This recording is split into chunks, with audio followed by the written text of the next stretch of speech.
Greetings YouTube, Cross-Train here, coming to you again today from the village of Limes in the game Banished.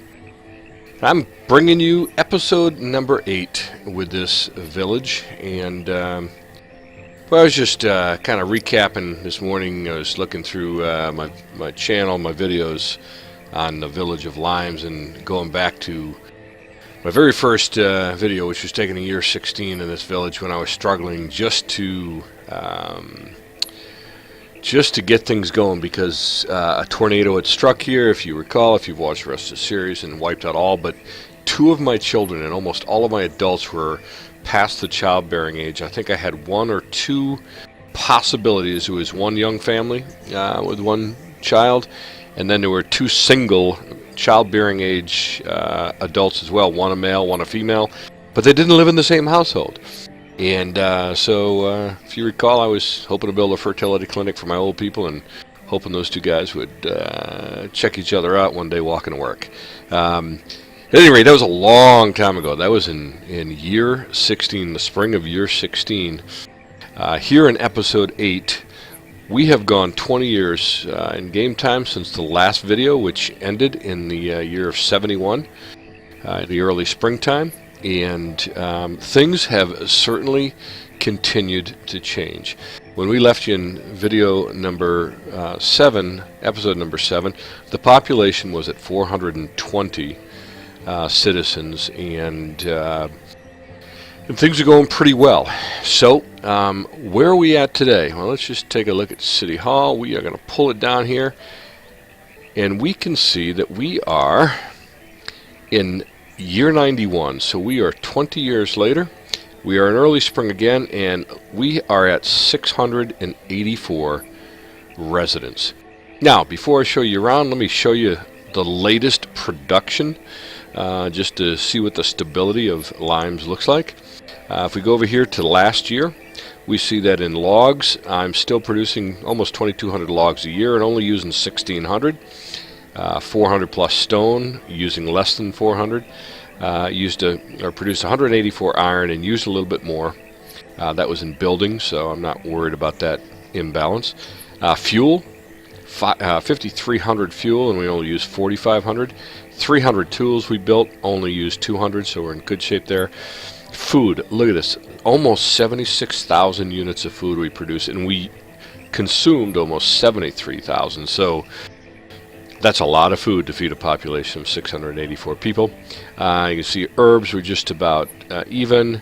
We outproduced clothes what we used. Same thing with alcohol. Same thing with coal.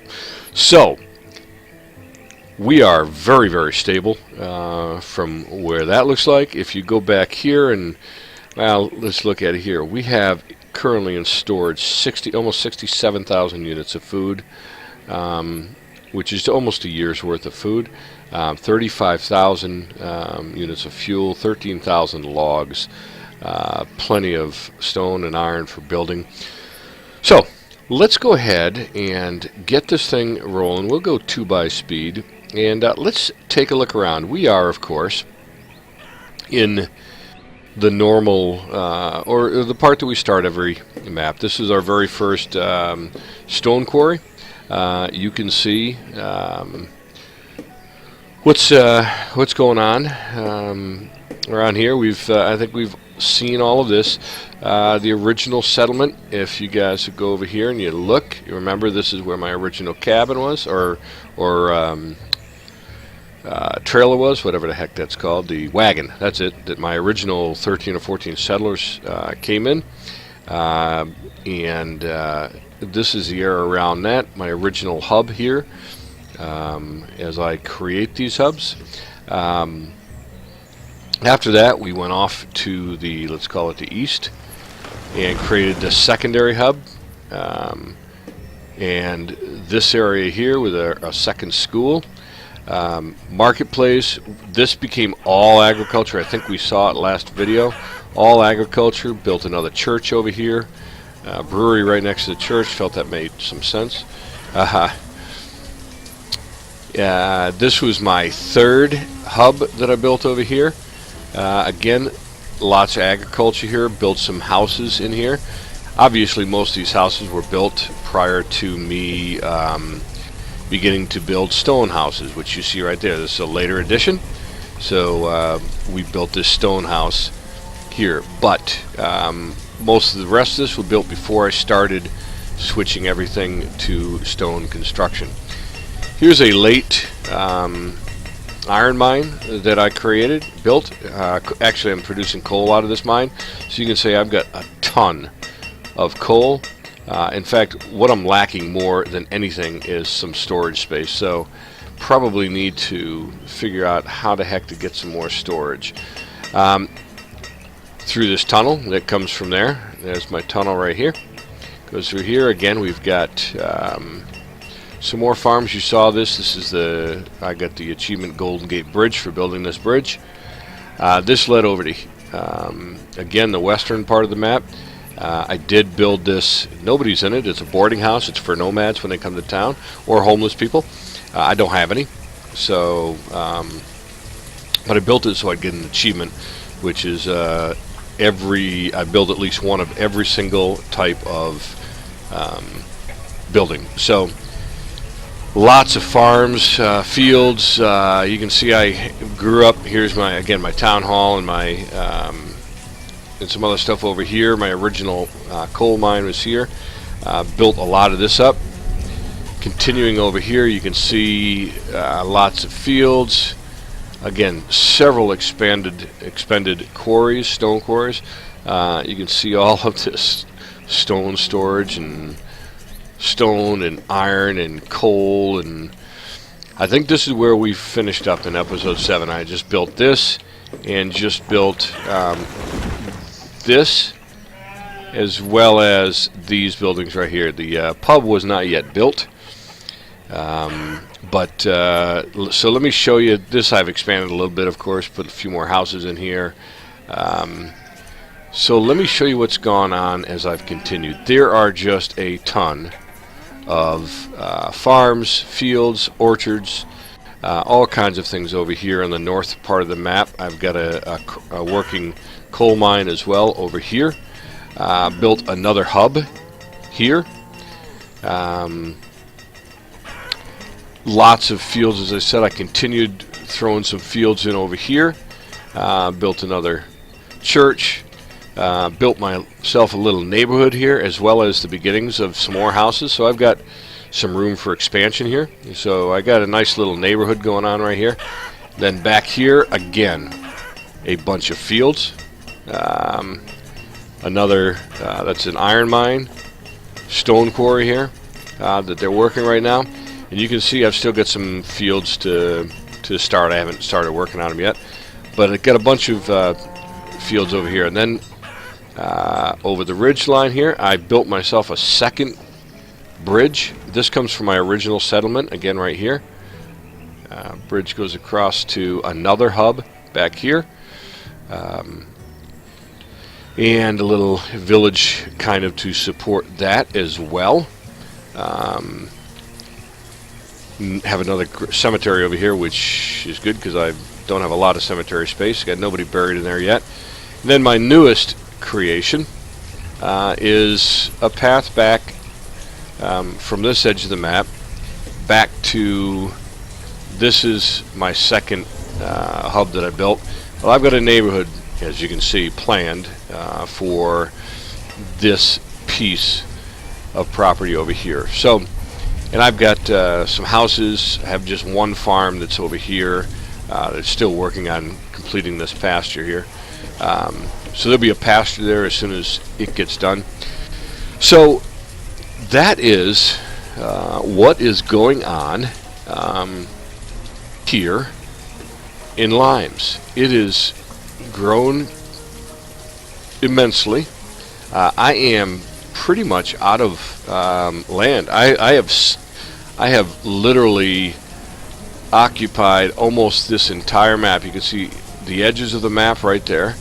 So I have occupied nearly the entire map that is occupiable. Just following the edges of the map here. So you can see that all that can be occupied, I've basically occupied. So it will be interesting to see how big I can get. There's a little piece I have not yet built, so I will be building something over there, probably maybe a couple of farms or something.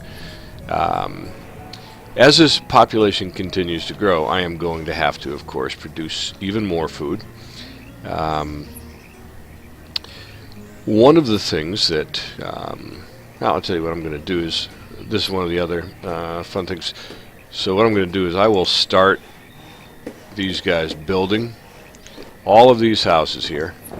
And then once they get the foundation in, I just stop building them.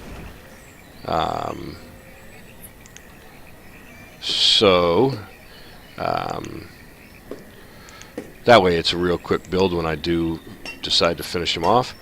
So, and you saw me that I did this on the other side, of course. So this way it just gives me kind of a head start on when I do decide that I need to build another house. All I need is for someone to come in and finish them off. So you can see I need 40.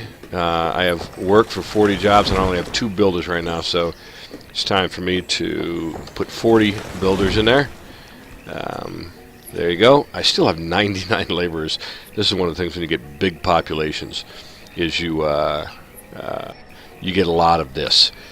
So we'll get those guys started. I just got to keep an eye on where they are here so that I can make sure that I don't accidentally build some house I'm not really ready to build at this point.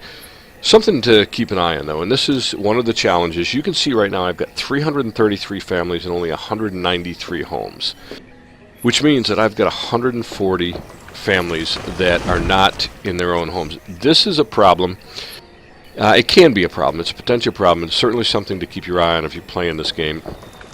You can see what's happening right now. I have already built enough school space. I have 8 teachers, which means I have 8 schools. That's enough for 160 students. I have exactly 81 students right now, so I don't need any more. I'm good right now, and I've got 4 clerics, which is enough for 800 residents. So I will need to build another church long before I have to build another school. But here's the problem. With this many people and that few students and children, it speaks to the fact that child production is starting to slow down. So it is something to keep an eye on as I continue to grow this village of limes. My goal is, I've never had a village actually that got over the low 700s. So my goal is actually to get this village, to see if I can get it up to 1,000. I don't know if I can because it's only a medium map, and I might need some more space. It's not so much the space for the people, because I can get that, but it's the space for the food production that is going to be necessary to feed 1,000 people. So I don't know if I can do that, but we're certainly going to see. That's what my goal is going to be, and while these guys are doing this, so you'll see what I mean when I say I like to let the builders build it until they get the foundations, just like this. So all the materials in, all they have to do then is, when I unpause the construction here, is just assign builders. They'll come in, finish building the house, and somebody will move in. So I've got to keep an eye on, again, on the these houses and the families, so that I don't get too low. I've got to make sure that I keep producing some babies here. You can see, even since we've started filming this, I think we're at 684. We're now at 676. Because you can see up here, I've got folks dying of old age and so on and so forth. So it's just something to keep an eye on. Another thing I want to note, this is kind of interesting, and again, a first for me to get this year, and in fact I've never gotten 90 plus years into a game, so I feel pretty good about that. But the thing to note here is I have not had a single, not one resident in all of the 90 plus years that has died of starvation or freezing. So that's something, because again, these are these folks have to travel back to their homes to get food and to get warm. So the fact that that I haven't had anybody die of starvation or of freezing is a big deal. So see, now these foundations are in, so I'll start. I'll shut them down, and now they're ready to go. And when it's that time, they'll be ready to go. I will build all of the wells in here, though. I think I have 3 or 4 wells in this little neighborhood. I'll go ahead and get them built, and so that we can have them ready to go when we do build the houses. There's already wells there to serve them. So really not a whole lot more to report. Just wanted to kind of check in on you and let you see what's going on here in Limes. I am going to be adding farms and crop fields, particularly not so much the orchards, into every available space I have, and squeeze as many houses as possible into this area as well. So we'll see. Next time I come back, we will see where we're at, see if we where we get to in terms of our population, and like I said, we're aiming at 1,000 residents for Limes, and we'll see what happens, or if I can get there before some natural disaster or mismanagement or something else happens. So hopefully not. We will certainly see, and if that happens, then that'll be too bad, but it's because I don't know what I'm doing. So we'll see how it goes. Until next time, this is Cross Train from the game Banished, and I will see you in the wilderness. Peace.